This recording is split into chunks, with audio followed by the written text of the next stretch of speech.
So hello मित्रांनो, स्वागत आहे नवीन ब्लॉगमध्ये आणि 67व्या दिवसात. सो मित्रांनो, आज हनुमान जयंती होती. तर पहिले गेलो मंदिरात, पाया पडला.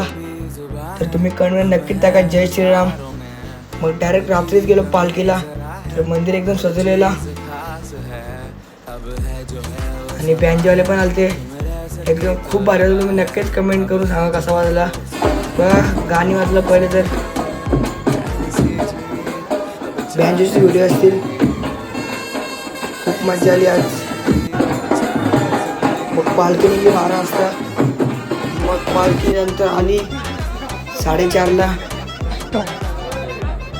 मंदिराचे गोल राऊंड मारले. लास्टला फटाके उडले. तर आजचा ब्लॉग आवडला असेल लाईक शेअर कमेंट सबस्क्राईब करू नका आणि आपला फुल ब्लॉग पण तो बघायला नका. बाय गाईस.